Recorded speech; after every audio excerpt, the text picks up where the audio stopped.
Bravo!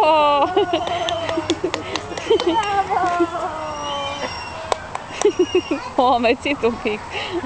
S-a clătinat. Așa-i? Na, hai, mai urcă-te, mai dă-te odată. Aici îmi plac pietricelele astea. Stai că și eu m-aș tăvăli ce-mi plac. Uite ce fain să simt. Numai să nu le mânce. Mai fac și în gură, dar nu le mânce. Văd că le scuipă după afară din gură.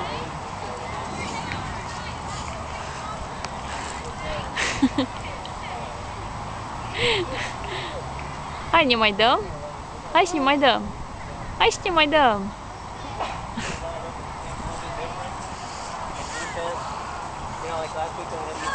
Unde e fetița? A, e în căruță acolo.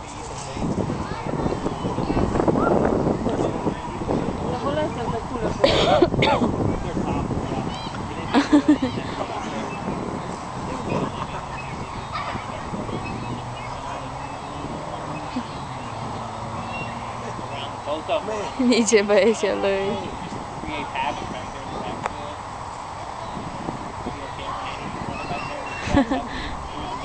Ioi, dragul de tine, ni.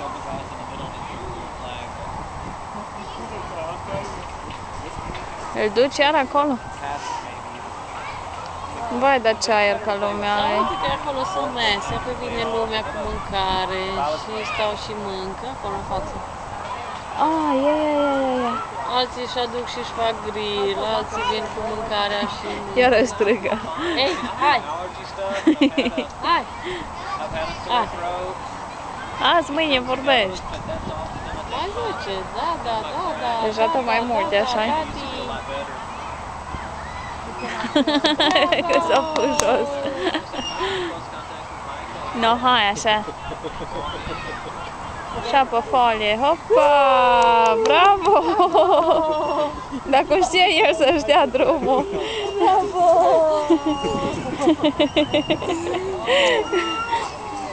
Haide!